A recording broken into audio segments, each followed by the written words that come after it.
The morning is not ready for warmth. It is ready only for clarification. You walk through the medieval town before most of it has begun to move. The timber-framed houses lean toward each other across the narrow street, sharing whatever warmth is left in their walls. The frost has settled overnight. On the wood, on the door frames, on the small breath of every animal still asleep in its stall. You move toward the edge of the town, not the center, the edge, because the trade you were born into was placed there for a reason. The street narrows as you pass the parish church, and the smell of wood smoke begins to thin around your shoulders. In its place, something else rises, sharp, low, patient. It does not arrive all at once. It builds slowly, the way a hand might tighten on a shoulder. You know the smell. You were taught to recognize it before you were taught to read. It is the breath of the foolery. You reach the heavy oak doors, pause, adjust the rough cloth of your tunic, and you step through. The air inside does not greet you, it surrounds you.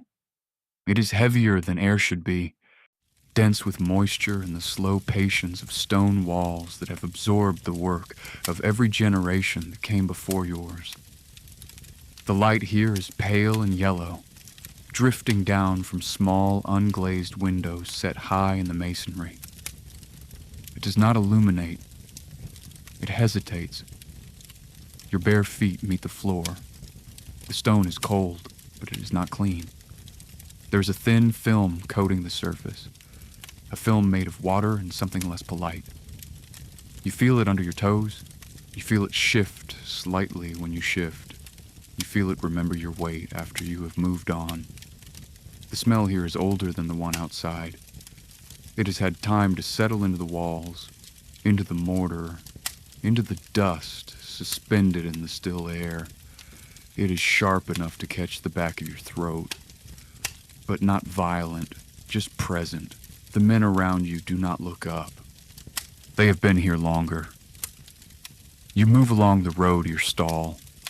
The space allotted to you is barely wide enough for your shoulders. A terracotta vat is sunken into the floor, filled with a cloudy, viscous liquid. You know what is in it. You also know not to think about it too directly. You steady yourself. Your palms find the damp stone walls on either side, and you take a breath that does not quite refresh you, and you step in. The first sensation is wrong, in a way you were not prepared for. Your foot expected cold. Your foot expected to flinch. Instead, the liquid is warm. Not pleasantly warm. The warmth of something that has been kept too long. It is the warmth of the work itself. The slow heat of fermentation. The biological labor of the trade.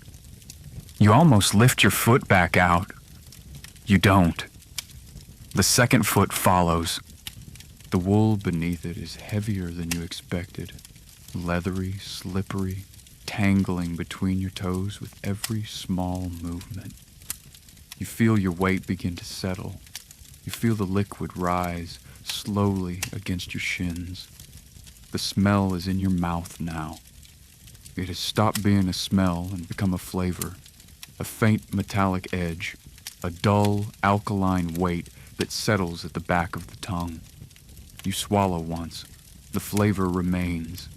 You swallow again, the flavor remains. The man in the next stall does not look at you.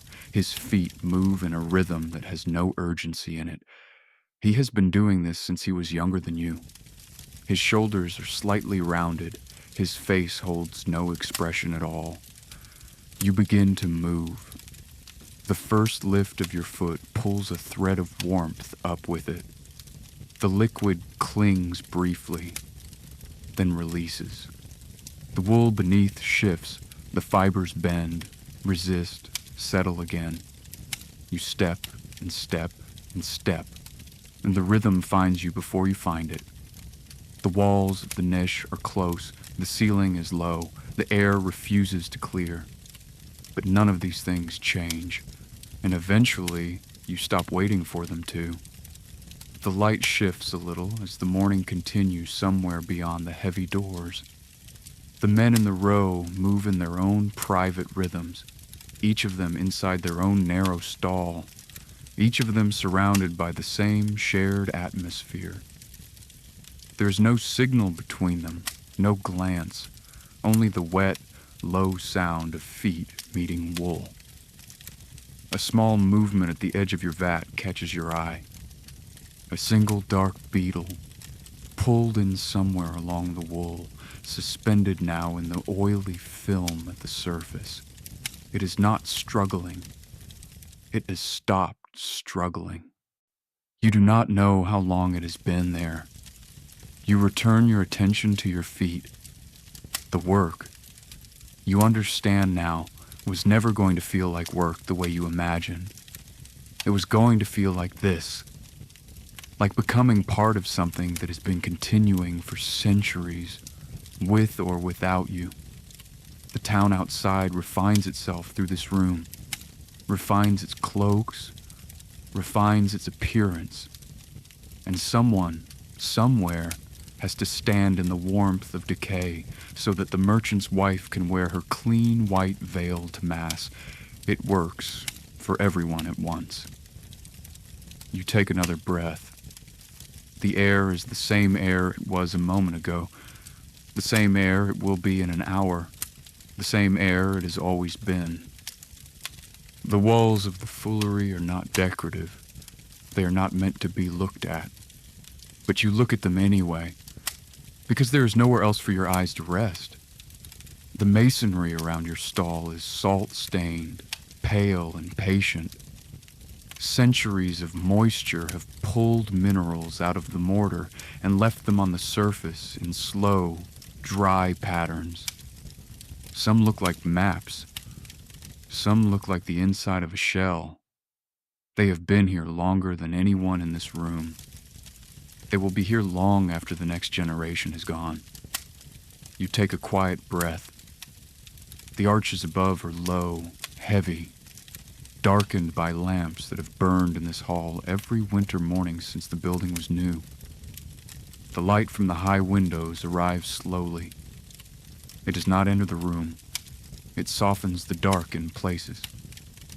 The air does not move. You have noticed this already. You will notice it again. It is a thick, humid air, the kind that holds on to everything. It holds the smell of the vats. It holds the smoke of the small fire in the back where the sulfur is being burned for the whitening. It holds the moisture of every breath the room has taken this morning. You inhale, and the air does not leave. There's a smell behind the main smell, the sulfur. It is yellow in the throat. It does not bite. It presses. It settles the way smoke settles in a wool coat after standing too close to a hearth. You taste it more than you smell it now. A faint chalk on the back of the tongue. Below your feet, the stone is wet, but the wetness is not water. It is the leftover of yesterday and the day before that, and 100 years before that. Lanolin, wood ash, used liquid drained from the vats during cleaning. The floor has a sheen, and the sheen has a memory. You shift slightly, your foot slides a little, you correct. He at the room makes no comment. The other men in the row do not seem to register the heaviness. They have been here longer than you have been awake today. Their faces are calm, not bored, something stranger than bored. They are at peace with a place that does not offer peace. To your left, an older fuller stares at a single crack in the plaster. He has been staring at it since you arrived. He may have been staring at it longer. The crack is small, the crack is unimportant, but it is the only still thing in the room, and his eyes have agreed to belong to it. You watch him for a moment. You almost ask his name, You don't. The sound of the workshop is not silence, and it is not noise. It is something between. A wet rhythm of feet meeting wool, a rocking of terracotta against stone, the drip of moisture from the rafters into the corner of a basin, the scratch of straw against itself when someone shifts. None of it is loud. All of it is constant. You begin to lose the edges of time. The first hour passes the way water passes through cloth. You do not feel it leave. You only notice afterward that something is gone. The cold in the stone has stopped feeling sharp. The warmth in the vat has stopped feeling wrong. The smell has stopped being a smell and has become the air itself. A thin layer of dust has settled on your forearms. It is fine, almost soft. You do not brush it off.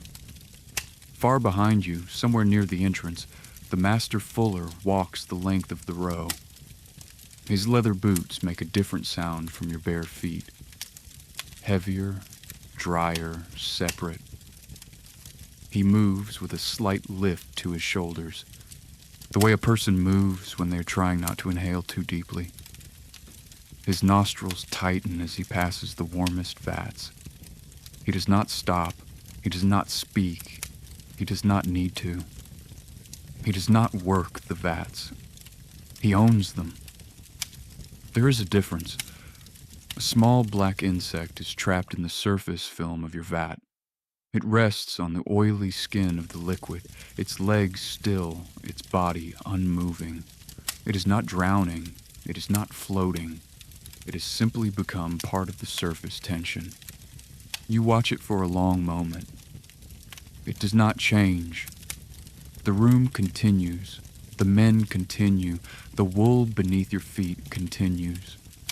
And the realization slowly arrives that this is what the day will look like, not a sequence of events, but a single slow accumulation.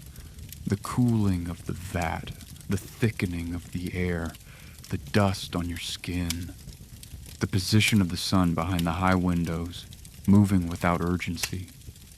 A gentle thought crosses you. The wool you are stamping today will be folded, dried, dyed, and sold to a household where nobody will ever wonder where the cleanness came from. The cloth will hang on a clean body in a clean room, and nobody in that room will smell what you are smelling now. The system works perfectly. It works because you are not part of it. The smell has moved. It is no longer in the room. It is in you. You notice it first on the back of your hand. You raise your forearm to wipe a line of moisture from your face, and your own arm meets your nose with a scent that does not belong to you yet. Sharp, close, familiar already after only one morning. You lower the arm slowly. The smell of the foolery has not stayed on the surface of your skin. It has moved into the small places, into the cuffs of your tunic, into the dampness of your hair, into the air pocket that lives between your collar and your throat. It has taken these spaces gently, the way moss takes a stone. You did not feel it happen. You only feel that it has happened. The men in the row know this smell better than they know their own names. They no longer notice it on themselves. They no longer notice it on each other. They smell it only on the new ones, and even then, they do not say so. Because saying so would acknowledge what has been agreed in silence, that the smell does not leave, that it cannot be washed off, that it has chosen them. You return to your stamping. The rhythm has not asked your permission, but it does not require it. You think for a moment of the parish square as it will look this evening. The bells will ring, people will gather, the merchants will close their stalls, children will run between the low wooden tables, their voices small and sharp, and you will walk through the edge of that crowd, and they will know. Not because you are loud, not because you are slow, because of what arrives a moment before you do. You have seen it happen to others. You have seen the merchant's wife pull her veil higher across her nose. You have seen the apprentice turn his shoulder. You have seen the priest, kind enough on most days, glance briefly toward the church door as you passed, and find an excuse to walk in that direction. None of them were cruel. None of them were thinking about you. They were doing what their bodies told them to do, and their bodies are not wrong. You are the one who cleans the cloth. You are the one who is not clean. There is no contradiction. There is only the trade. The light through the high windows has shifted slightly. It is sometime in the late morning now, though you cannot say when. Time has stopped behaving in increments. It is moving in slow layers.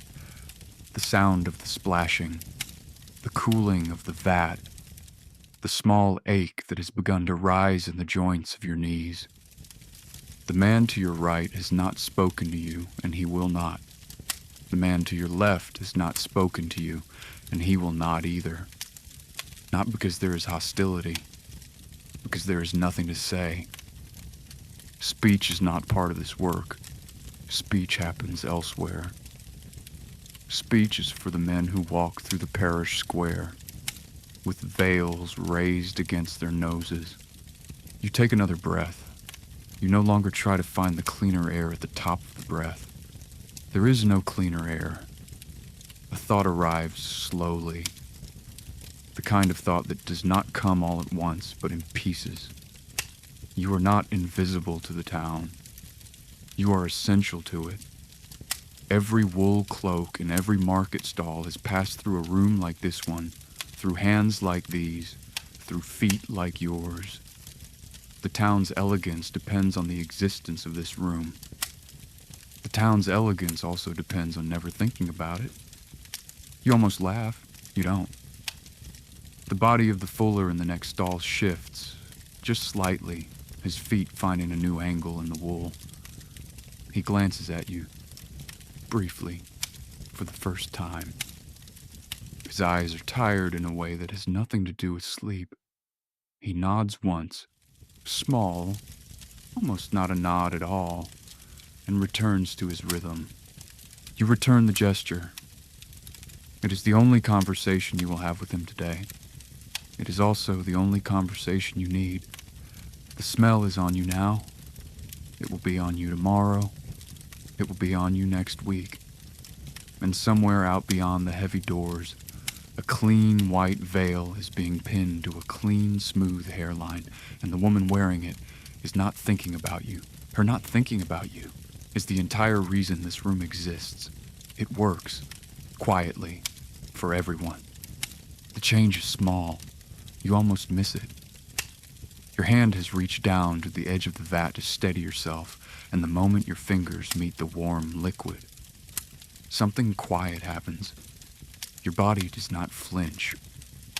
There is no small adjustment, no half second of recoil. The hand simply touches the surface, accepts it, and moves on with the work. You stop.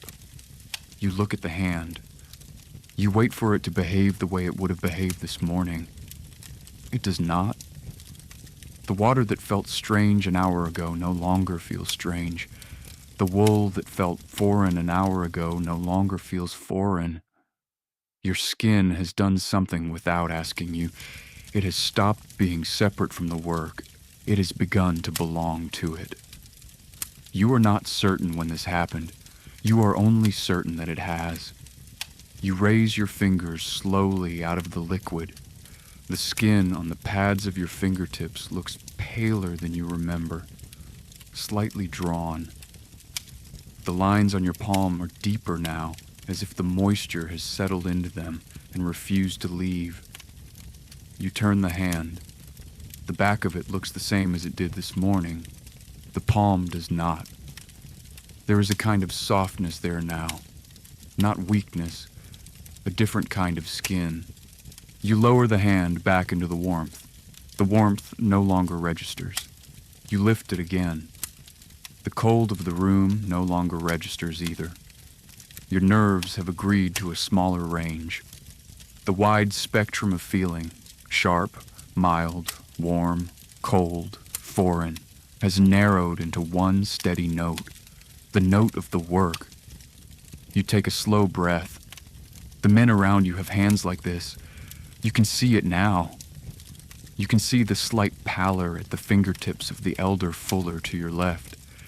You can see the small, darkened seams along the palms of the man to your right. You did not notice these things this morning. You did not have the eyes for them then. Now you do. The body, you understand, does not announce its changes. It simply makes them. While you were thinking about the smell, while you were watching the beetle in the surface film, while you were noticing the Master Fuller's careful distance, your skin was already negotiating its own quiet treaty with the trade. You did not sign anything. You did not need to. The wool beneath your feet shifts, settles, and shifts again. You return to the rhythm without thinking. The rhythm receives you. Your shoulders have learned the small forward lean that keeps your weight balanced in the niche. Your knees have learned the small bend that takes the impact of each step. Your breath has learned the shallow, humid pattern that the air requires. None of these things were taught to you. You were not given lessons. The work taught you while you were busy not noticing. A small thought rises slowly. There was a version of you who walked through the heavy oak doors a few hours ago. That version was a man with a separate body, a separate scent, a separate set of hands. That version is not gone, exactly. But that version has begun to dissolve into the room. The boundary between his skin and the work has thinned. The boundary between his breath and the air has thinned. And in their place, something quieter is taking shape, a person who fits the room. You do not mourn the old version. You also do not welcome the new one. You simply notice the change and continue. The light through the high windows has moved another inch. The dust on your forearms has thickened slightly. The sound of the row continues around you. None of it is alarming, none of it is tender. It is simply continuing, as it has continued for everyone who has stood in this niche before you. Somewhere in the back of the workshop, a vat is being emptied. You hear the slow gurgle of liquid moving through the drainage channel, and the soft exhalation of the man who carried it. He's been here longer than you. His body has done what your body is doing now. His body did it years ago, decades ago. He is not surprised. You are not surprised either. That is also part of the recognition. You lower your hands once more. You return them to the damp stone of the niche walls. The stone is still cold. The warmth is still warm. The wool is still leathery and slick. None of it has changed, only your relationship to it. It works. On everyone. Eventually. The struggle has ended. You did not notice it ending. That is how struggles end here. Your body stands in the vat without effort. Your weight finds its place in the niche without thought. Your breath has fallen into the same shallow rhythm as the breath of every other man in the row. You are no longer holding anything together. The room is holding it for you. The light from the high windows has shifted again. It is afternoon now, though no one announces it. Time in the foolery does not arrive in hours. It arrives in small physical events, the cooling of a vat, the changing of a basin, the low, dry cough of the elder Fuller 2 stalls down. These are the only clocks the room recognizes. You are inside one of those clocks now. The smell has stopped speaking. It has taken its place beside you, settled into the wood and the stone and the breath, and stopped insisting on being noticed. The warmth of the vat has stopped speaking. The cold of the wall has stopped speaking. The slick film on the floor, the dust on your forearms, the leathery wool beneath your feet, all of them have gone quiet at the same time. They are still there. They are still happening to you, but they have agreed to stop announcing themselves. You take a breath that is no longer a negotiation. The internal voice that was speaking this morning has also gone quiet. The one that cataloged each sensation. The one that asked whether this was tolerable. The one that imagined the parish square at evening. The children turning away, the merchant's wife and her veil. That voice is not gone exactly. It has simply stopped finding anything new to say. The room has not given it any new material in some time. You do not miss the voice. The elder Fuller to your left is still staring at his crack in the plaster. The man to your right is still moving his feet at the same slow pace he was moving them this morning. The master Fuller has walked the row twice. The drainage channel has been emptied once. A boy you do not know carried a stack of wet cloth across the back of the workshop, his small, bare feet making short, slapping sounds on the wet stone. He passed without looking up. None of these events are remarkable. All of them are noticed. That is what the room asks of you now. You watch a single drop of moisture trace a slow line down the soot-darkened pillar near the entrance. It begins near a knot in the timber. It moves downward, gathering small particles of dust as it descends. It pauses at a splinter. It continues. It vanishes into the porous mortar at the base of the pillar. You do not know how long you watched it. The watching itself was the only event. There's a strange quality to this kind of attention. It is not focus. It is not boredom. It is not meditation, exactly. It is a state where the mind has agreed to let the room set the pace, and the room has chosen the slowest pace it knows. You move when the row moves. You breathe when the air permits. You think only the thoughts that fit between the splashing. The sun has shifted again behind the windows. The light on the salt-stained walls has softened to a duller gold. Evening is coming, though it is not here yet. Evening will not arrive as a moment. It will arrive as a slow thickening of the dark. You almost want to be tired. You aren't exactly. Tiredness is too sharp a word for this.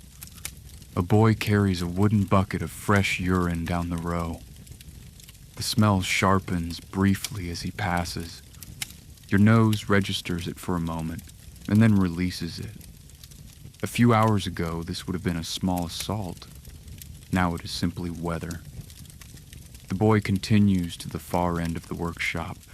The smell follows him. The air settles again. You do not flinch. You do not look up.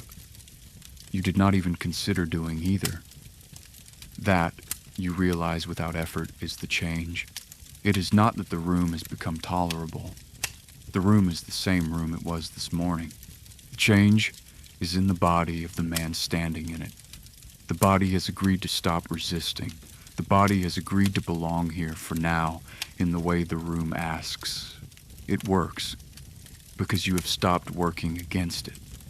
The man to your right shifts his weight very slightly, finding a new angle in the wool. You feel the shift through the row. You do not look. You do not need to look. The small adjustment passes through every body in the line in a quiet wave, and then the row settles again. The row is one organism now. You are one of its small, patient muscles. The order to stop is not given. The day simply ends. You become aware that the man to your right has slowed. then the man to his right, then the man to his right after that.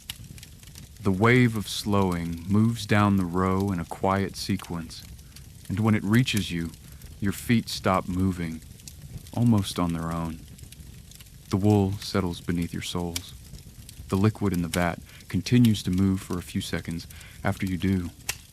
Small, oily ripples, and then it too goes still.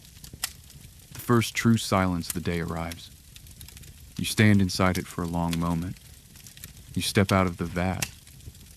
Your skin peels from the wet wool with a soft, reluctant sound. The cold of the stone floor meets the underside of your feet, and for the first time since morning, the cold registers as cold, sharp, clear, mineral. Your body has begun to come back to itself, slowly, in the only way bodies come back, in pieces. You walk along the row. The other men are still standing in their niches. None of them speak. None of them look up. They are doing the thing the body must do at the end of a long surrender.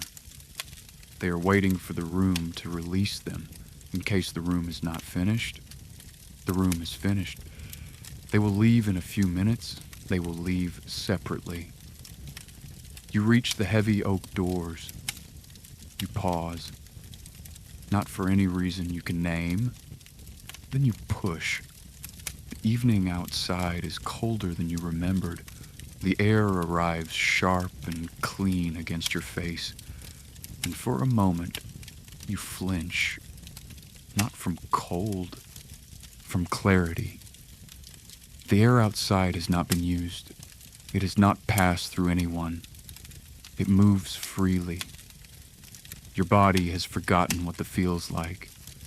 You take a breath that feels almost too thin. The smell of the foolery has come with you. You can feel it in the cuff of your tunic, in the dampness of your hair, in the small space behind your ears. The town's evening air does not push it back. The town's evening air simply makes room for it. The two smells stand next to each other on your skin. The chemical heat of the vats and the cold mineral of the winter dusk, and neither one is willing to leave first. You begin to walk. The street is quieter than it was at dawn. Most of the merchants have closed their stalls. A baker's apprentice is sweeping a small drift of ash from his doorway. A child is being called inside by a voice you cannot see. The bells of the parish church are not yet ringing for evening prayer, but they will.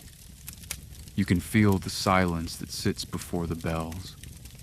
You pass the church. A man crossing the square sees you. He does not change his path, but his nose tightens. Briefly, almost not at all. His eyes find a point on the masonry and rest there until you are past.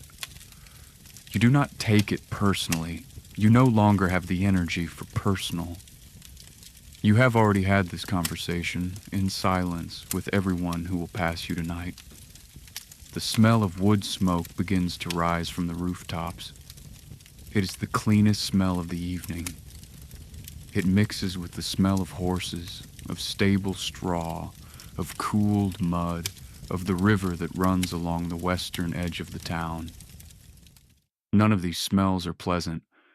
All of them are honest. They are the smells of a place where everything that happens in the open. The street begins to slope downward. The buildings thin. The cobblestones give way to packed earth, and then to softer ground, and then to ground that crunches faintly with the first frost of the night. The houses fall away behind you. The bells of the church begin to ring, far back now, small as a sound in someone else's memory. You walk past the last cottage. You walk past the last gate. You walk past the last marker stone. The smell of wood smoke thins, and in its place, something older begins.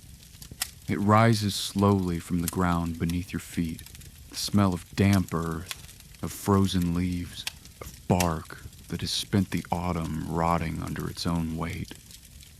It is not the air of a workshop. It is not the air of a town. It is the air of something that does not work for anyone. The forest air does not greet you. It does not turn away from you either. It is simply there, and you are walking into it. The trees do not announce themselves. They appear gradually. First as silhouettes, then as columns, then as a wall of slow, unhurried timber that closes behind you without sound. The light from the town is gone. The cold under your feet has a different quality now. It is not the cold of stone. It is the cold of soil that has been holding itself still for centuries. You stop walking for a moment. You listen.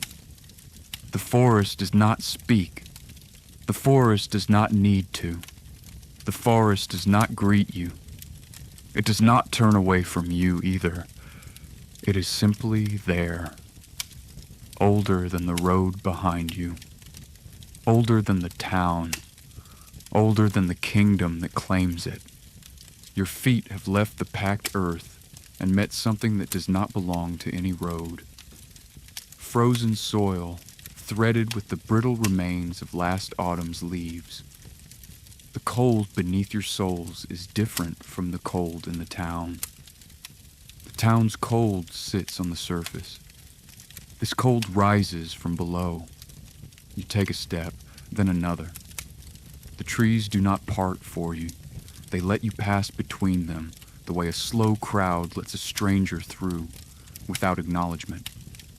You reach the first marker stone. It is a low stone, half sunken in the earth, the moss across its top so old it has begun to look like the stone itself. Once it had marks carved into it. Now it has weather. The Norman kings ordered these stones placed here to draw a line between what belongs to a man and what belongs to the crown. The line is invisible. The stone is the only proof. You step past it. The forest receives you without comment. The light here has never been the same as the light outside. It is filtered through the slow tangle of branches, broken into long, gray fingers that fall across the soil at angles you do not remember the sun making elsewhere. There's no wind, exactly. There's the impression of wind, a low pressure that moves between the trunks, gentle enough that it seems to be breathing rather than blowing. You walk slowly. Your body, still warm from the workshop, begins to cool. The smell of the foolery on your tunic begins to thin and is replaced, slowly, by something far older. The smell of the forest is not a single smell. It is many. The damp of soil that has held its breath since November, the rotting of bark left to its own decay, the faint mineral edge of frost that has settled over everything and turned the air slightly metallic. None of these smells belongs to a person. None of them works for a king. The forest does not know it has been claimed, but you do. You think of the man who claimed it, the conqueror who came across the water with his archers and his oaths and his legal scribes. The forest was already here when he arrived. The trees did not bow to him. They did not need to. He did not need them to. He needed only the parchment, the priest, and the seal.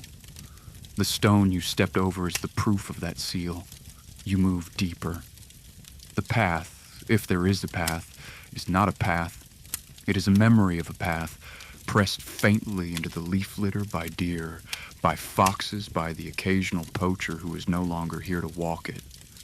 You follow it because there is nothing else to follow. The hunger has begun to speak. It does not shout. It speaks softly from somewhere beneath your ribs, asking patiently for what it knows you cannot give it. You have not eaten since the morning, and the morning was a long way back. The cold has begun to add its own voice to the hunger. The two are agreeing on something. You stop walking. You stand for a long moment under the bare canopy, looking up at the long, dark fingers of the oaks. There is a stillness here that is not silence. The wind moves the branches without sound. Somewhere far above, a single crow calls once and is not answered. The forest absorbs the call. The forest absorbs everything. A thought arrives slowly.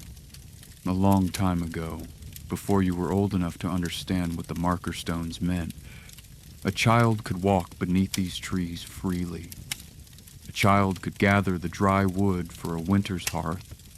A child could look at the deer the way a child looks at a deer, with curiosity and no fear of consequence. That was a different forest. The trees do not remember it, but the trees do not forget it either. The trees do not work that way. The hunger speaks again. Softer this time, more patient. You begin to look at the ground. The leaf litter is dark, frozen at the edges, soft toward the middle where the earth has held some warmth from the day. You crouch slowly, your knees protesting in the way knees protest after long standing. You move your hand across the surface of the soil. It is cold. It is real. There are roots beneath this, old vegetables that the autumn forgot to harvest, hiding under the layers of dead leaves and frozen mud. Wild parsnip, burdock, the pale, tough flesh of plants that the deer have not yet eaten. They're not food. They're something nearer to evidence that the forest, for all its laws, still allows a slow, quiet survival to those who know where to look. You begin to dig. Your fingers, stiffened by the cold, work slowly. The frozen leaves crackle as you push them aside. The mud beneath is hard, but not impossible. Pliable enough that your nails can scrape its edges. Persistent enough that what you find will not give itself easily. You find a root. It is pale, twisted, longer than your finger and thinner than your thumb. A wild parsnip, the kind your grandmother once boiled in the iron pot, the kind your mother would have braised with a piece of salted fat if there had been salted fat to spare. There is no pot here. There is no fat. There is only the root and the cold and the slow patience of your own hunger. You wipe the mud on the corner of your tunic. The mud does not entirely come off. It never does. You bring the root closer to your face. The smell is thin, earthy, a faint sweetness underneath, the way old wood has a faint sweetness if you know to look for it. You take a slow breath. You bite. The outside resists for a moment, frozen at the edge, hard against your teeth. Then it gives. The inside is dense, damp, and cold all the way through. The flavor arrives in layers. First, a vague greenness, the kind that suggests the plant once had a season. Then a bitterness, the kind that comes from a root that has spent a long time waiting under the ground for a spring it did not get to see. Then a faint, tannic warmth at the back of the throat, the aftertaste of soil that has held its breath through too many winters. You chew slowly. The root is not bread. It is not stew. It is not anything your mouth was hoping for. But your body does not care what your mouth was hoping for. Your body cares only that something is moving down toward your stomach, and that the stomach has stopped speaking quite so loudly. You take another bite. The cold of the root is a strange cold.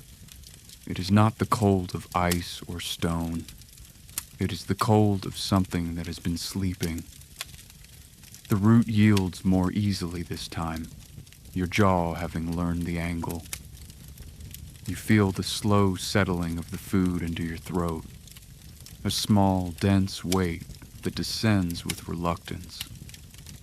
The hunger has not gone away.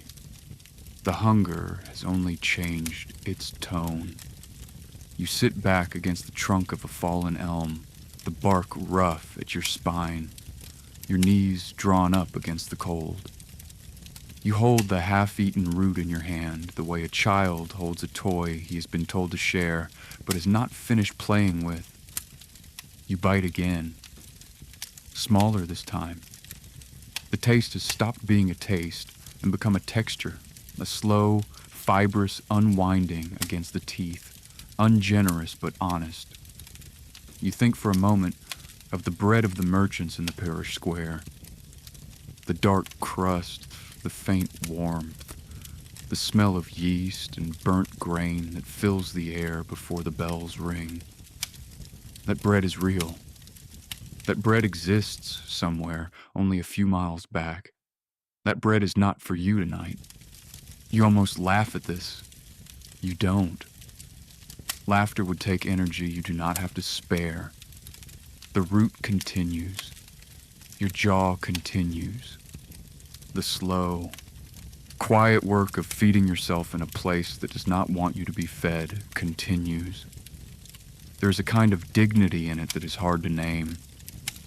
Not pride. Pride is a luxury, like bread. Something quieter than pride. The dignity of refusing to become an animal, even when an animal is what the law says you are. The Norman scribes, far away in their warm halls, would call this poaching. The wild parsnip belongs to the king. The acorn belongs to the king. The fallen branch belongs to the king. The deer, of course, belong to the king. Even the soil, in some readings of the Charter, belongs to the king. You are walking on his soil. You are eating his root. The king does not know you exist. The king will never know you exist. That is the only thing that protects you tonight. You finish the root. It does not fill you. It was not meant to. It softens the hunger by a small percentage, enough that your body stops shouting and begins, slowly, to reconsider its position. The cold has begun to enter the spaces where the hunger has loosened. The two of them are negotiating. They will reach an agreement before morning. You wipe your fingers on the cold bark of the tree behind you. The fingers do not entirely come clean. They never do. A small wind moves through the upper branches. The crows have stopped speaking. The light has dropped another small notch toward the indigo of true night. You will not light a fire. You cannot. The dry wood at your feet would warm you and feed the wolves and ruin you all at once, depending on who walked past first. You sit still. You let the night do what the night does. The elm at your back is older than the village you came from. Its bark is deeply grooved, ridged with the long scars of seasons it has outlived without comment. You press your palms against it, slowly, feeling the cold of the wood meet the warmth of your own skin, and feel the warmth lose, instantly, with no particular interest. The bark is not smooth. It is not rough, either. It is something more honest than that. It is textured in the way a face is textured, with the marks of years, the small fractures of wind, the patient layering of bark upon bark upon bark. You move your hand slightly. You can feel the lines of the wood in the same way you can feel the lines on your own palm, as a record kept by something that does not know it is keeping a record. You sit deeper into the tree. The ground beneath you is harder than it was an hour ago. The frost has continued its slow work, pulling the moisture out of the soil and replacing it with something more crystalline. The leaf litter beneath you crunches faintly when you shift, the small sound of organic matter agreeing to break. You tuck your hands into the inside of your tunic, pressing them against your ribs to find the last of your own warmth. Your fingers are stiff. The pads of them, already pale and softened from the morning's work, feel oddly numb at the tips. as if they belong to someone else who has agreed to share them with you. You close your eyes for a moment. A memory rises unbidden, the way memories rise in cold places. You were small. The forest was not the king's then. Or perhaps it was, but no one had told you yet, and no one had told the trees. Your father walked you between these same trunks, his hand large around your hand, his footsteps slow because your footsteps were slow. He showed you how to find the roots beneath the leaf litter. He showed you how to listen for the rustle of the deer at dusk. He showed you the marks on the bark where the boars had rubbed their flanks. He did not say it was a lesson. He did not say it was an inheritance. He just showed you. You did not understand, at the time, that he was teaching you how to survive a forest that would belong to someone else by the time you were old enough to need it. You thought he was teaching you how to walk. You thought he was teaching you how to look. He was teaching you both. You open your eyes. The forest around you is the same forest. The trees are older now, but trees grow slowly enough that older looks like the same. The light is the same gray it was when you were a child. The smell is the same smell, only the law has changed. You almost smile at this. You don't exactly. You do something quieter than smiling. The corner of your mouth moves a small distance and then forgets the rest of the gesture. It is enough. You draw your knees closer to your chest. The cold has begun to climb up your shins, finding the gaps in the wool, the thin places where the fabric is worn smooth. The cold is patient. The cold does not hurry.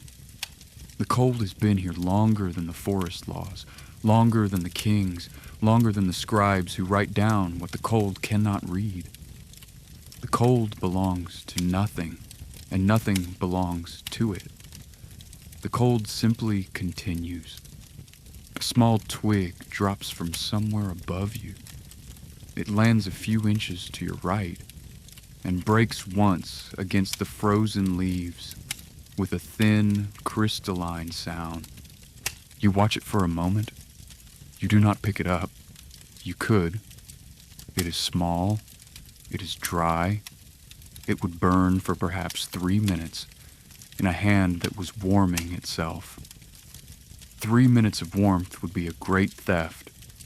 The fine that the king's verderer would impose for one stick of his wood is more than you have earned in a year of stomping wool. The twig stays where it landed. You stay where you sat. The night continues. You shift your weight, very slightly, finding a new angle in the bark. The wood receives you without complaint. The trees do not care whether you live until morning. The trees do not care that you are sitting against one of them. The trees were here before your father. The trees will be here after the king and his scribes are dust in a vault somewhere. There's a strange comfort in this. The comfort of being briefly attached to something that will not remember you. The comfort of mattering for one cold evening to nothing. You take a slow breath. The air is sharp. The cold goes all the way down. You feel it reach the lower part of your lungs, settle there, and begin its slow, patient work of becoming part of you. The forest does not work for the king tonight. It does not work for you either. It simply continues. The forest's sound has changed. You did not notice it changing. You only notice now, in the small pause between breaths, that the air around you is no longer empty. There is a faint shifting somewhere to your left, a slow, quiet displacement of leaf litter, not the sudden rustle of a small creature, but the unhurried, deliberate weight of something larger. You do not turn your head. You have been in the forest long enough to know that turning is its own kind of speech. You stay perfectly still, your hands inside your tunic, your knees drawn close, your breath shallow as if you have agreed not to disturb the air it shares. The smell arrives before the sound does. It is not the smell of the forest. It is warmer than that, older than that, in a different way. The smell of a body that has been alive a long time, that carries within it the slow heat of its own making. Musk, damp fur, the mineral tang of breath that has passed through living lungs. It is not a violent smell.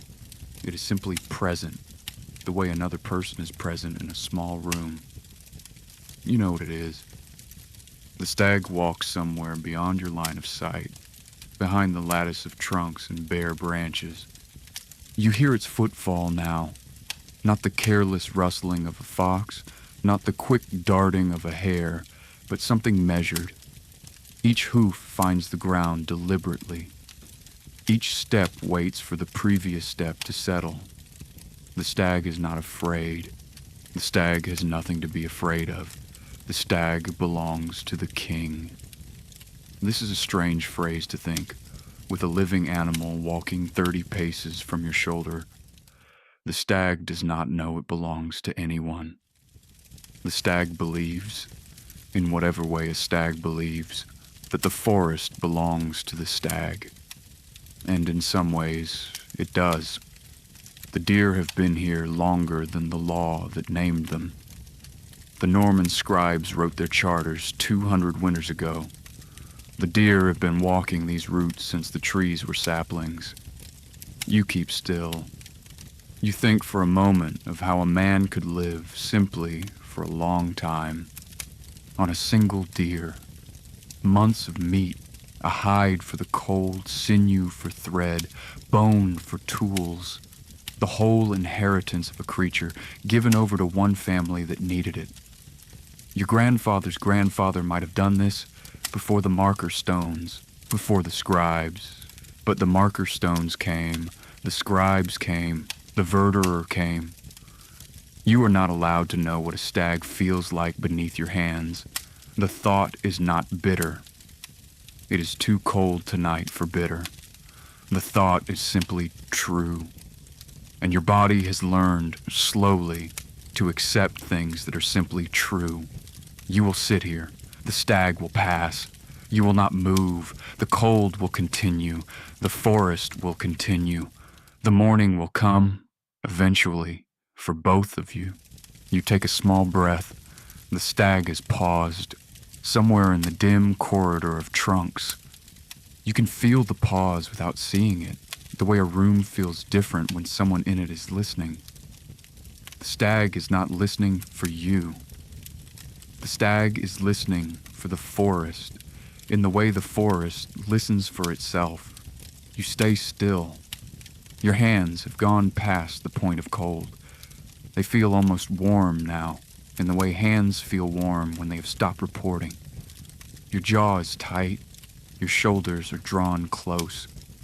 You feel, with strange clarity, the position of every part of your body, the angle of your spine against the elm, the bend of your knees, the slight tilt of your head that lets you breathe without your throat catching on the coal.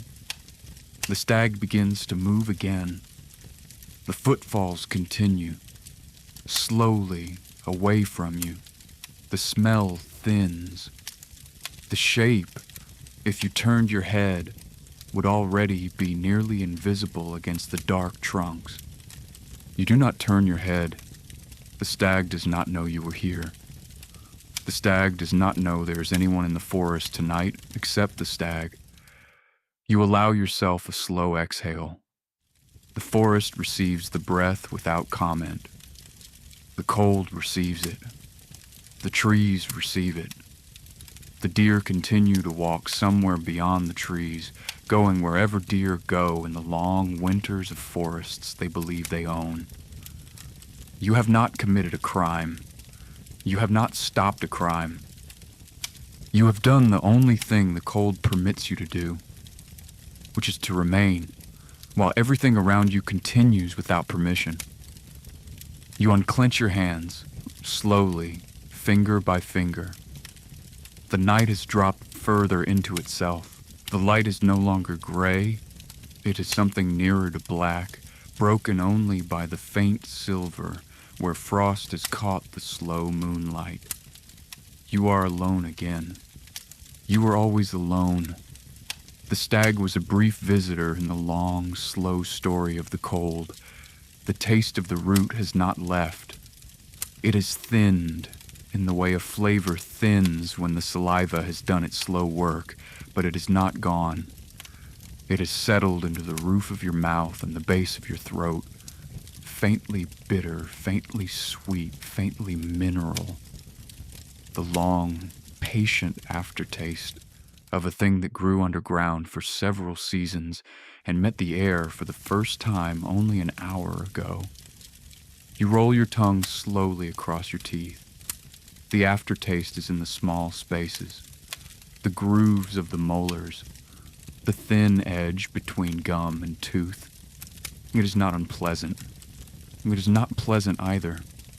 It is the taste of survival without the comfort of nourishment, a taste your ancestors knew very well. You take a slow breath. The air is cold enough now that it leaves a small ache behind your eyes, the kind of ache that does not signal damage, but simply notice. The breath drops down. The breath comes back up. The cycle is the only thing that has remained steady all night. Your hands have gone past stiff and into something quieter. They rest inside your tunic without complaint. They no longer search for warmth. They have agreed to whatever temperature the night decides on.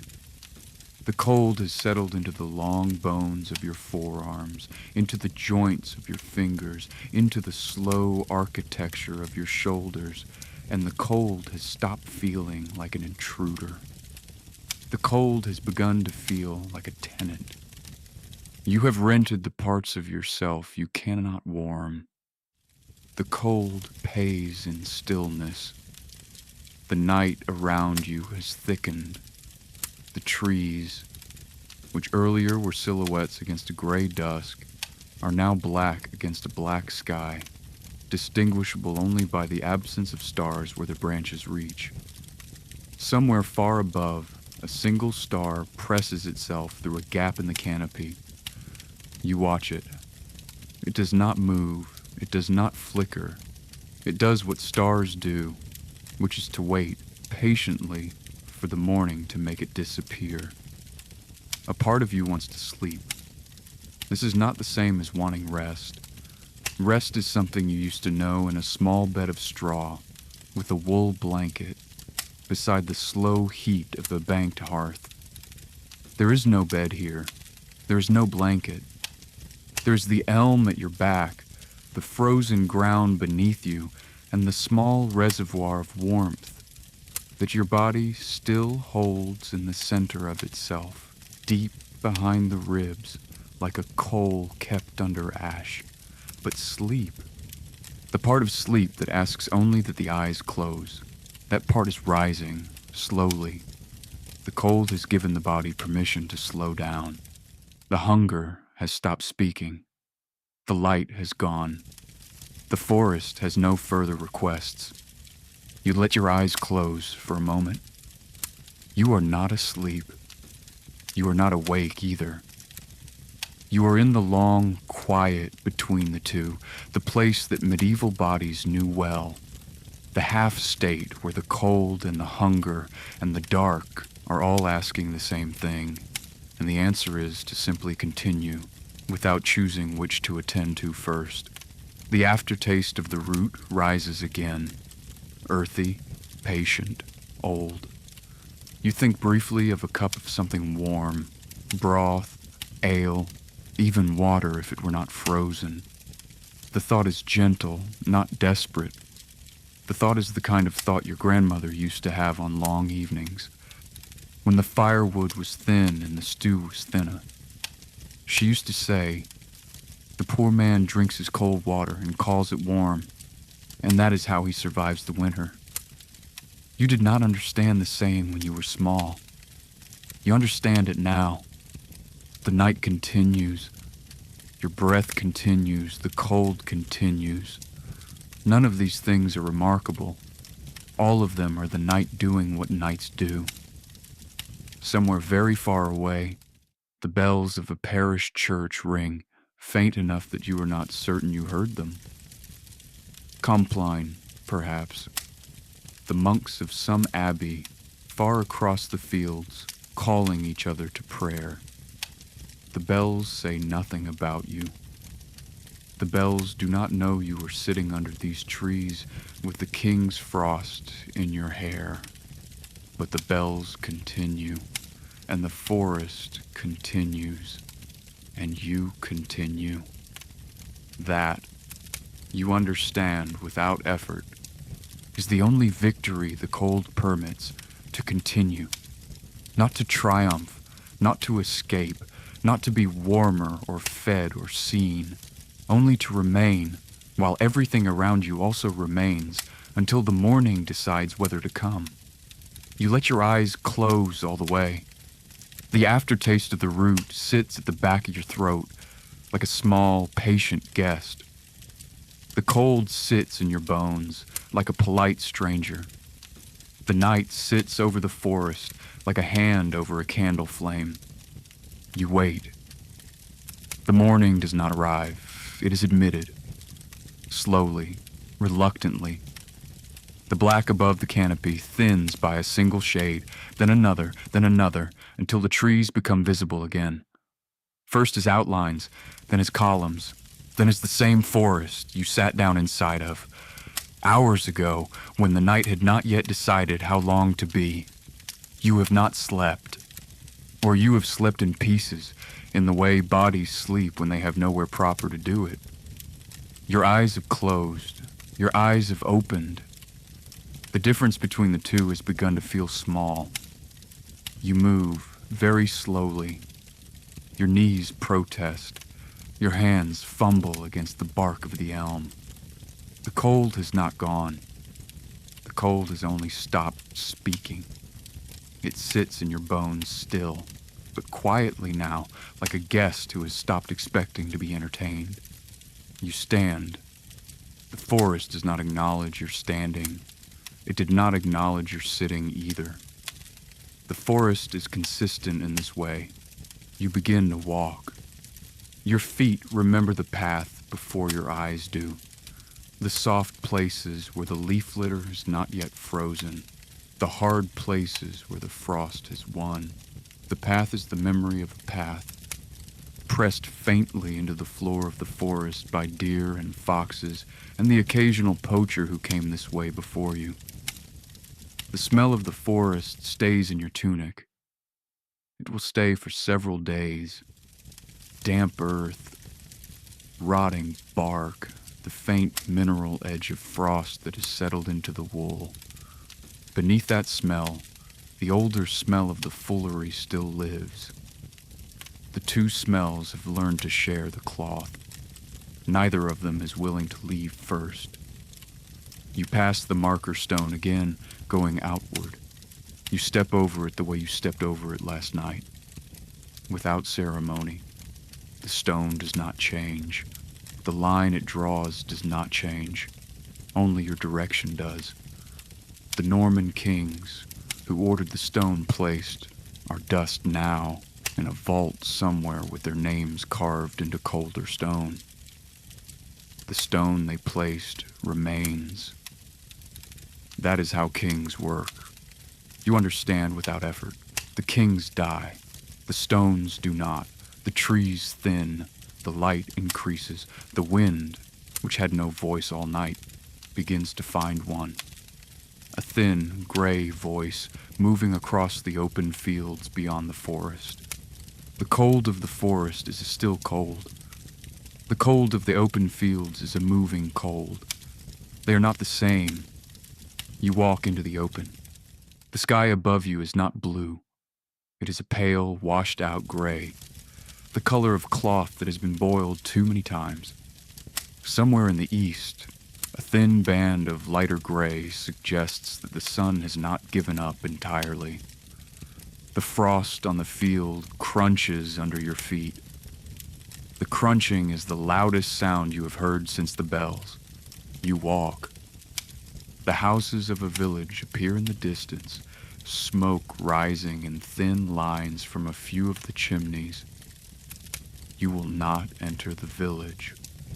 You will not be welcome in the village. The village is between you and where you must go, and you will pass along its edge the way men in your trade always pass, quietly, downwind, head lowered, without expecting greeting. The bells begin again. Lauds, this time. The first prayer of the morning.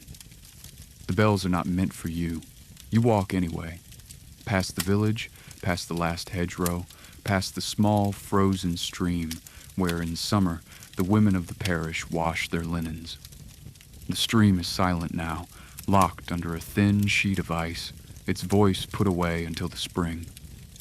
You climb a small rise, and in the distance you see it, the cathedral. It rises from the gray fields the way a knife rises from the soil. Pale stone, half-built, scaffolded from the ground to the sky in a vast, swaying lattice of timber. Even from here, you can see the slow movement of figures along its upper terraces. The sound of it reaches you a moment later, faint but certain. Hammer striking stone, iron pulleys turning, the low, dry creak of wood under heavy weight, the voices of overseers, sharp and small in the cold air. You walk toward it. The forest is behind you now.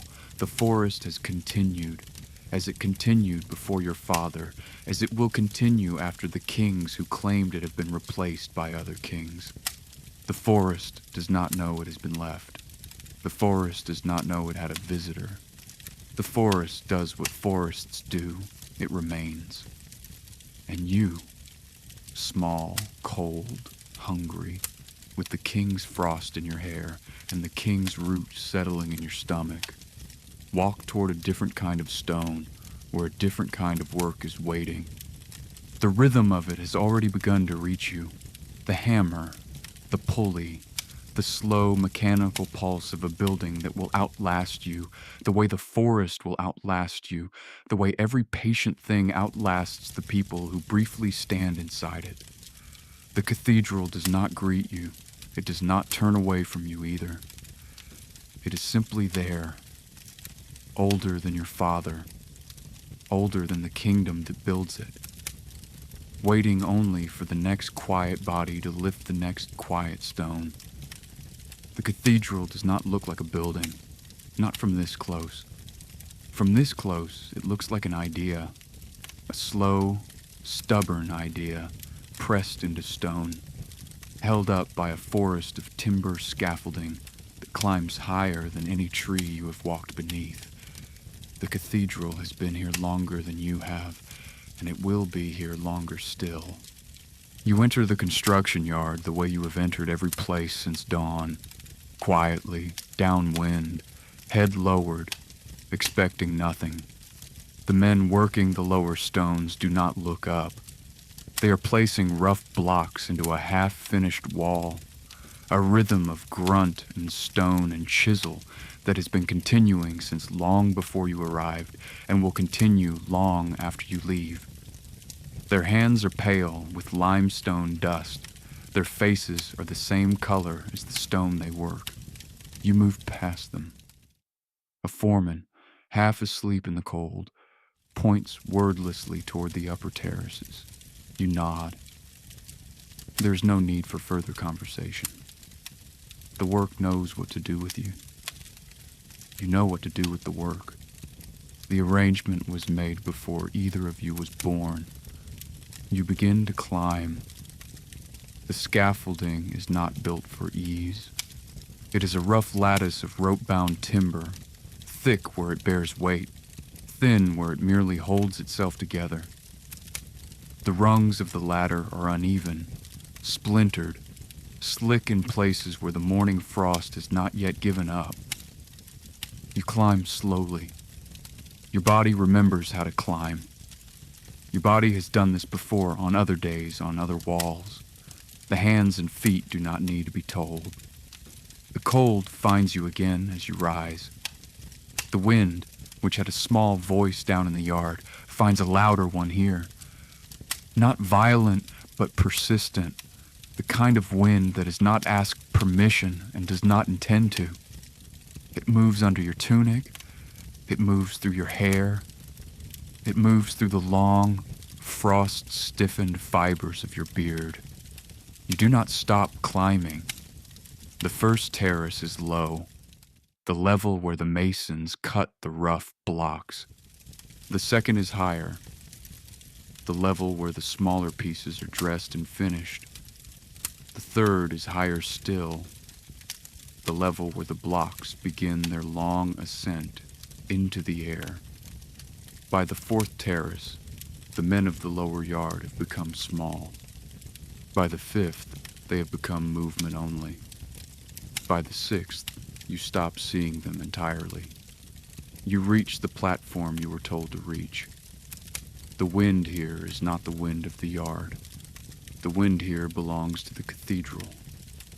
It moves between the half-built buttresses and the unfinished arches with a kind of patience, as if it is waiting for the building to be finished so that it can stop having to find its way around the gaps. You stand for a moment. You breathe. The cold goes all the way down. You look up. The wheel is above you. It is not a wheel as a child draws a wheel. Round, simple, decorative. It is a vast wooden cage, wide enough to hold 2 men inside, deep enough to swallow the morning sound. Hand-hewn oak, black with age and with the slow, baked layers of tallow grease that the lifters have used for 2 generations. It looms above the platform like a great wooden cathedral within a cathedral, a smaller building that exists only to lift the larger one. You walk toward it. A coarse cloth has been hung across the wheel's entrance, dust-heavy, oily. You push it aside. You step in. The air inside the wheel is older than the air outside. It is warmer, not by much, but by enough that you notice. The warmth is not the warmth of fire. It is the warmth of work, the slow heat of bodies that have been turning the wheel for hours, days, years. The wood remembers it. The wood gives it back, slowly, to whoever steps in next. The smell arrives in layers. First, the tallow, rendered sheep fat, used to grease the central axle, baked into the oak fibers by the friction of 1,000 turnings. It is meaty and old, neither pleasant nor unpleasant, simply present. Beneath the tallow, the smell of damp timber, of the slow rotting of joinery in the high, cold air. Beneath that, the smell of human sweat that has not had time to leave. The smell of men who have stood inside this cage and made it move. You place your bare feet on the oak slats of the wheel's interior floor. The slats are smooth in the center and rough at the edges, polished by the footsteps of every man who has ever walked here. You can feel the grooves where their feet pressed deepest. You can feel the wood remember their weight. The light inside the cage is faint. It comes only through the gap in the cloth at the entrance and through small chinks where the oak has shrunk away from the iron clamps that hold it together. The light is gray. It does not illuminate. It hesitates. It is the same kind of light you saw in the foolery in another lifetime that happened only yesterday. You stand still for a moment. You let the cage receive you. You let the wood remember. Then the rope above you stirs, and you understand that the day has begun, whether you are ready for it or not. The rope above you stirs again. Then it goes still. The signal has not yet come. You stand alone in the wheel, your hands resting against the curved oak walls of the cage, your feet flat against the slats of the floor. The cold of the high terrace begins to fade from your skin, replaced slowly by the warmer, older air of the cage. Your body, which has spent the night in the forest and the morning on the scaffolding, has reached a state where it has stopped reporting its complaints. Hunger, cold, fatigue. All of these things have agreed, for now, to wait. Then you hear them. Footsteps on the platform outside the cage, not hurried, not slow. The deliberate, measured pace of a man who has walked this path so many times that his feet no longer require his attention. The cloth at the entrance lifts. A second man steps in. He is older than you, not by much, perhaps 10 winters, perhaps 15. But the work has aged him in the way it ages all of them. His shoulders are slightly drawn forward, the way shoulders are drawn after years of bracing against stone. His hands are pale and seamed, the seams running deeper at the joints. His tunic carries the same dust and tallow signature as the cage itself. His eyes are clouded. Not entirely. He sees you in the dim way that men with cloudy eyes see. But the clouding is real. The fine limestone dust that fills the air on these upper terraces does not stop at the lungs. It settles, slowly, over the years, into the eyes. It makes a slow milk of them. It does not blind a man. It only narrows what he can see, year by year, until what he sees is mostly memory. He nods at you, briefly, without speaking. You return the nod. This is the only conversation you will have with him today. It is also the only conversation either of you needs. He moves to the opposite side of the cage and finds his footing on the slats. The cage is wide enough for 2 men to stand at full distance, but the wheel does not turn well at full distance. It turns best when the 2 men stand close, their weight balanced against the slow inertia of the wood. So you both move gradually toward each other until you are standing only an arm's length apart, your shoulders aligned along the curve of the cage. He does not look at you. He looks past you slightly, in the way men with cloudy eyes look, toward the place where their vision is still clearest. You do not look at him either. Looking would be a kind of conversation, and conversation is not the language of this work.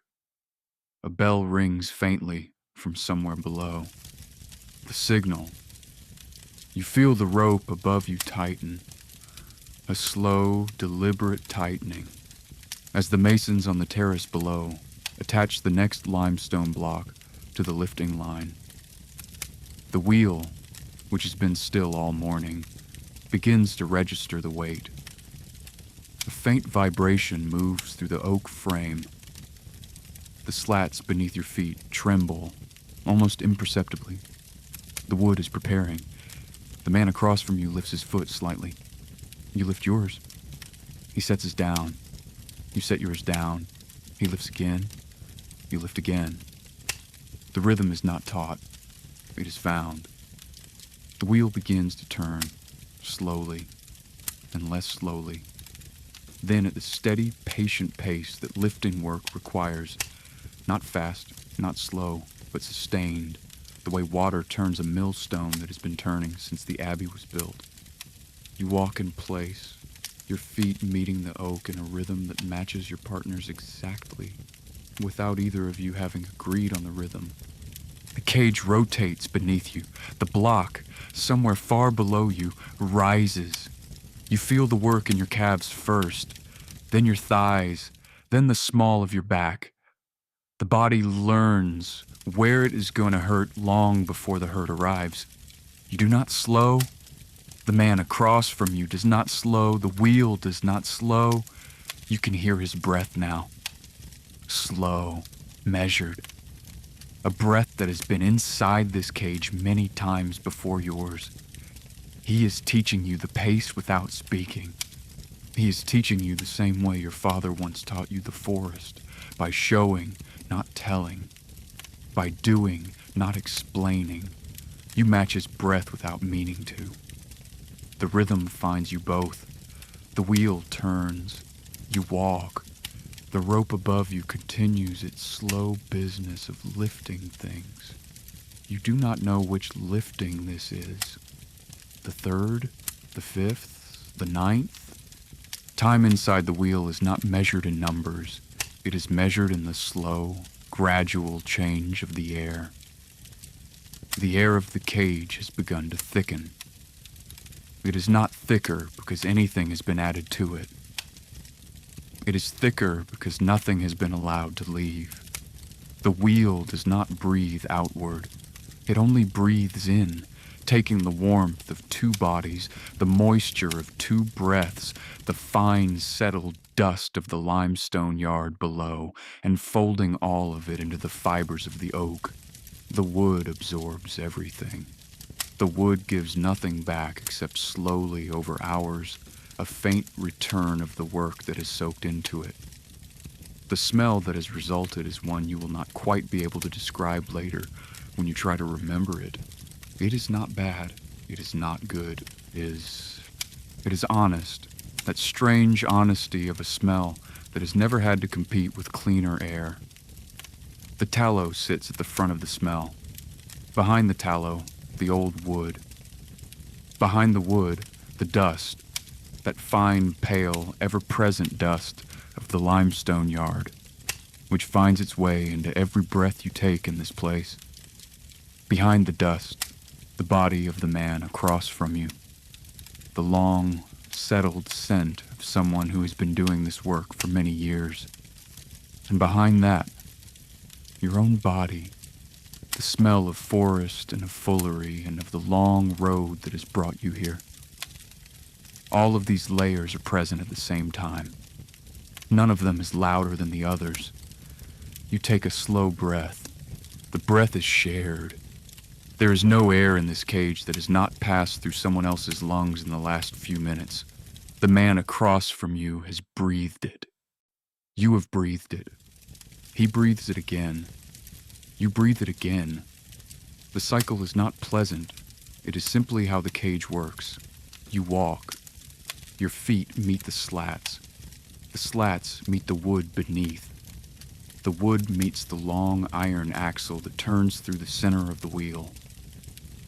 The axle meets the rope. The rope meets the stone. The stone, somewhere far below, meets the wall of the cathedral and is lifted into a place that none of you will ever climb. A memory rises slowly.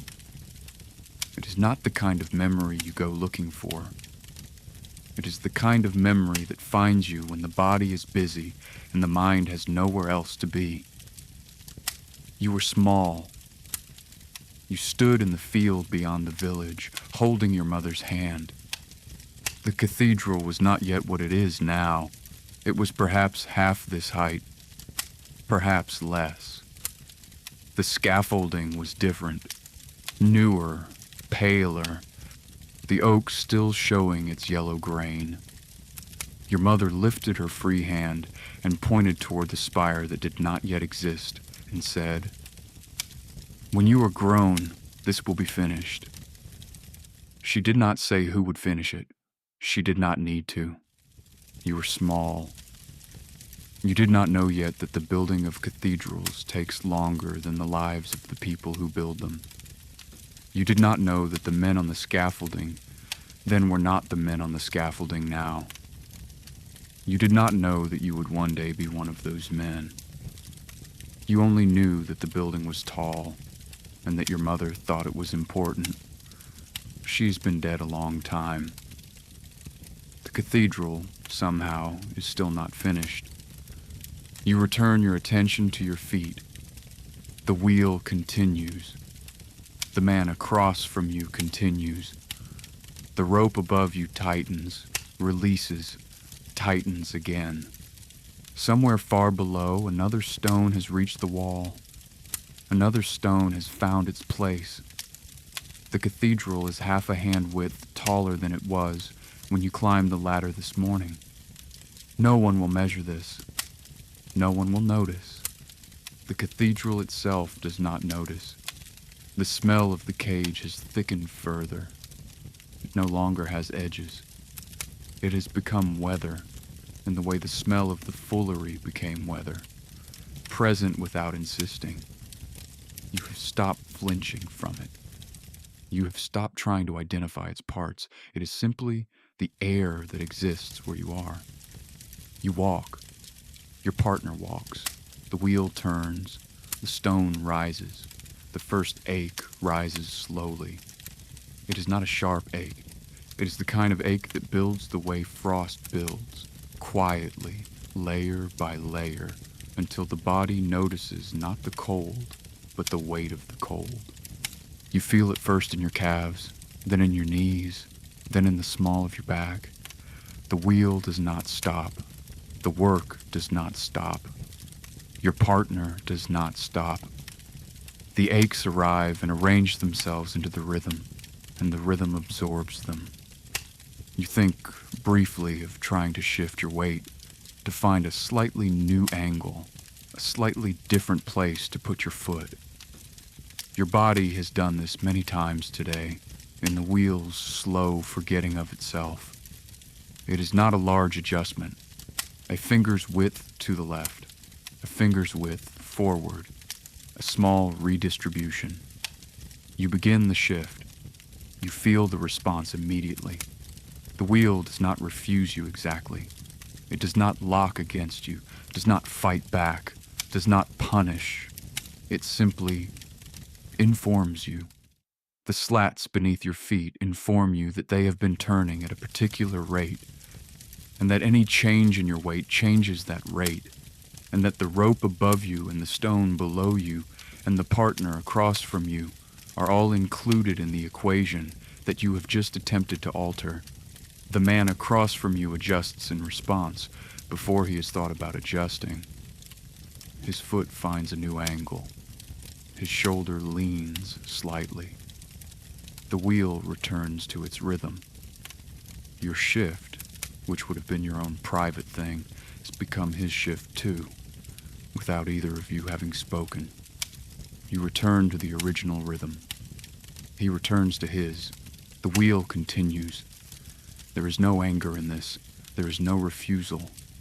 There is only the simple physical fact that the wheel has, in some way, become the third body in the cage. A body made of oak and iron and the slow patience of geometry. It does not move alone. None of you do. The three of you have agreed to move together, and the agreement was not signed, and the agreement cannot be broken without the wheel telling you, gently, that it has been broken. You take a slow breath. You understand, without needing to think about it, that something has changed since you first stepped into the cage.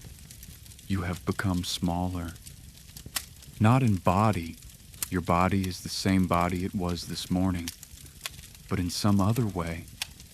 The boundary that used to surround you, the boundary that contained you and made you a separate person, has thinned. It is still there. It has not vanished, but it does not press as hard against the world as it once did. You can feel the wheel through your feet. You can feel the rope through the wheel. You can feel the stone through the rope.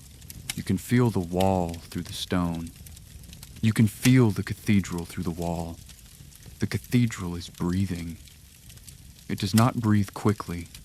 It breathes the way large things breathe, once an hour, perhaps, or once a day in the long settling of its own weight. You are participating in one of its breaths now. The man across from you is also participating. So is the wheel. So is the rope. So is the stone. There is a strange peace in this, not the peace of rest, something else. The peace of belonging to something larger than your own complaint. The peace of having stopped, briefly, being the loudest voice inside your own head. The body still aches. That has not changed, but the ache has lost its private quality. It has joined the broader wither of the cage. It has become part of what the wheel knows about itself. You walk. Your partner walks. The wheel turns. The stone rises. You do not measure your own footsteps anymore. You do not measure your own breath. The measuring would be an intrusion, the way speaking would be an intrusion. The cage knows the count. The cage has been keeping the count for longer than either of you has been alive. You think, distantly, of the man your father knew, the one who lost a finger to a slipped rope on a different cathedral, in a different town before you were born. He had 3 sons. The sons did this work too. One of them died of the cough that comes from the dust. The other 2 are still working. Somewhere on cathedrals, neither of them will live to see finished. This is not a sad thought. It is too large to be sad. It is simply the shape of how the work continues, generation by generation, body by body, breath by breath. The light in the cage has shifted, very slightly. A new band of pale gray has found its way through the chink in the cloth at the entrance. The morning is older now. The day is real.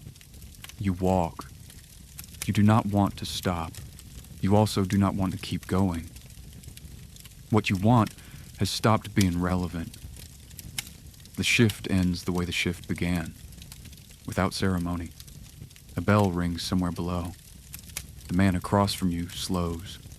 You slow. The wheel slows. The rope releases its tension. The stone, far above you now, has reached its wall and been settled into its place. There will be another stone tomorrow. There has always been another stone tomorrow. You step out of the cage. Your knees protest. The cold of the high platform meets your face again, and for a moment the wind feels strange. Not because it is colder than the cage, but because it is cleaner. It moves. It does not return. You climb down. The descent is not faster than the ascent. The body, after a long shift in the wheel, comes down the scaffolding the way a heavy thing comes down anything. Carefully, slowly, with full attention. The rungs that were splintered this morning are still splintered. The frost that gripped them at dawn has melted. The wood is now slick with the day's slow thaw. You take your time. You reach the ground. The yard is quieter now. The masons have finished their cutting. The carts have stopped. The foreman is gone. The cathedral, in the late gray light of afternoon, looks the same as it did this morning, and exactly half a hand width taller. You walk toward the barracks. The barracks is a low timber structure pressed against the outer masonry of the cathedral's unfinished nave. It is not a building. It is a shelter, a long shed of rough boards and a thin roof of thatch, with rows of pallets along the walls where the workers sleep when they cannot afford the village inn, and the village inn cannot afford to lose its rooms to men whose tunics smell like limestone dust. You enter. The smell inside is the smell of every man you have worked with today, all at once, in a smaller space. Old wool, dried sweat, the faint, baked smell of tallow that does not leave a body that has been near the wheel for years. Damp straw, smoke from the small hearth at the far end. None of it is pleasant. None of it is unbearable. You find a pallet, you sit, you lie down. You feel it as soon as you close your eyes. The phantom of the rhythm. The slow lift of one foot, then the other. The shift of weight that the wheel taught you. That the wheel taught your partner. That the wheel taught every man who ever stood inside it. Your legs are not moving. You are quite certain of this. But the muscles remember. The muscles believe, briefly, that the work is still going.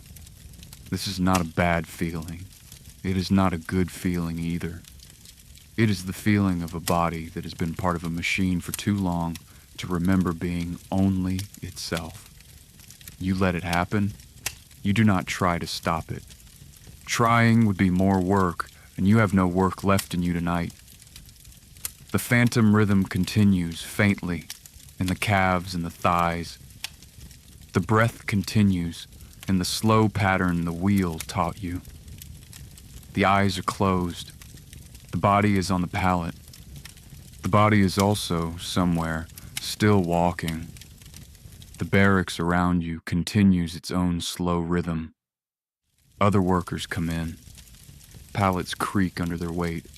Someone coughs, the deep, dry cough that comes from years of limestone dust. Someone else, further down the row, mutters a prayer in a language you could not quite hear. A horn sounds, faintly, from the direction of the river. Compline, perhaps. The monks again. The same monks who rang the bells through the cold of last night, while you sat under the elm with the king's frost in your hair. You do not pray. You do not need to. The body, in the slow phantom of the wheel, is doing something close enough to prayer. A short sleep finds you. It is not deep. It is not long. It is the kind of sleep medieval bodies knew well. The sleep that comes in layers, that surfaces and submerges, that does not insist on being uninterrupted. A door closes somewhere. You half wake. The phantom rhythm is still in your legs. You drift again. Someone sets down a wooden bowl. You half wake. The straw beneath you adjusts to your weight. You drift again. This is not a failure of sleep. This is the sleep of men who do not have the luxury of a single, uninterrupted night. You have not had such a night since you were a boy in your mother's house, and even then, only sometimes. The fragments find you. You let them.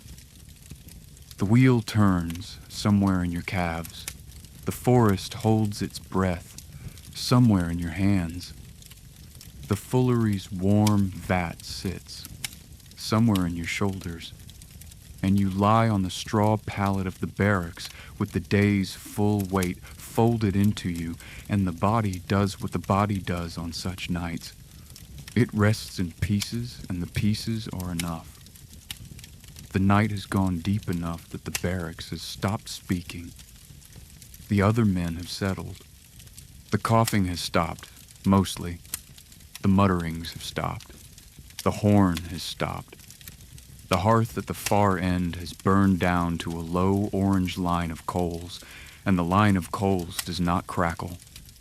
It only glows, very faintly, like a thought a fire is having while it falls asleep. You are lying on your pallet. Your body has stopped sending reports. The aches that climbed your calves and your back during the shift have settled into a single low hum that no longer asks for your attention. The cold of the night is held back by the thin warmth of your wool, of the straw, of the breathing of the other men along the row. Their warmth is your warmth tonight. They will not say so. You will not say so. It is the kind of thing the body knows without having to be told. You feel the day still moving inside you. The fullery is somewhere in your shoulders, that ancient ache of standing in the warm vat, feet meeting wool, the slow rhythm that became part of your spine. The forest is somewhere in your hands, the cold that lived in your fingers, the rough bark of the elm at your back, the long stillness while the stag walked past. The cathedral is somewhere in your legs, the phantom rhythm of the wheel, the slow lift, the slow descent, the partner whose breath you matched without ever speaking his name. You close your eyes more deeply. The barracks fades, the pallet fades, the smell of the wool and the straw fades. What remains is the slow, patient breathing of a body that has done its work, and is allowed, briefly, to stop. You think of your father, somewhere in the long ago, his hand around yours under the trees that the king had not yet claimed. You think of your mother, somewhere further back, her hand pointing toward a cathedral that was half what it would become. You think of the merchant's wife, raising her veil in the parish square, doing what bodies do. You think of the elder fuller, staring at his crack in the plaster, finding stillness in a place that did not offer stillness. You think of the partner in the wheel, whose cloudy eyes saw past you to a place that was clearer. None of these people are in this barracks tonight, but all of them are in this body. That is how the night works. The night gathers what the day spread out. The night returns the body to itself, with everything it has carried still inside it, but quieter now, settled. The way wool settles when the day's hands finally let it go. The fire at the far end of the barracks shifts, very slightly. A coal cracks. The sound is small. It does not wake anyone. The other workers continue to breathe in the slow, layered way that men breathe when they have stopped expecting comfort and have agreed to accept what is given. You breathe with them. The morning will come. There will be another vat, another forest, another wheel. The cathedral will rise another hand width. The forest will continue. The wool will continue. The kings, whoever they are by then, will be replaced by other kings. The work will not notice, but for now, the night is the only thing happening. And the night, for once, is not asking anything of you. The fire dims another small notch. The breathing of the other men slows. Your own breathing slows. The phantom rhythm of the wheel in your legs has finally gone quiet. The cold of the forest has finally left your hands. The smell of the foolery has not left exactly. It never will. But it has joined the larger smell of the night and stopped insisting on its own importance. You drift, not into a complete sleep. The medieval body does not earn complete sleep. You drift into the long, patient half-state where the body and the night agree to share their burdens, and where the dawn, when it comes, will not be a surprise but a continuation. You let go of what little you were still holding. And so tonight, as you lie in a place that the men of the medieval night could not have imagined, a place that is yours, that is warm, that is quiet, that is clean, let the weight of their long surrender become the softness of your own. Let the rhythm of the foolery, the silence of the forest, and the slow breathing of the great wheel become the patient backdrop of your rest. The work is not yours tonight.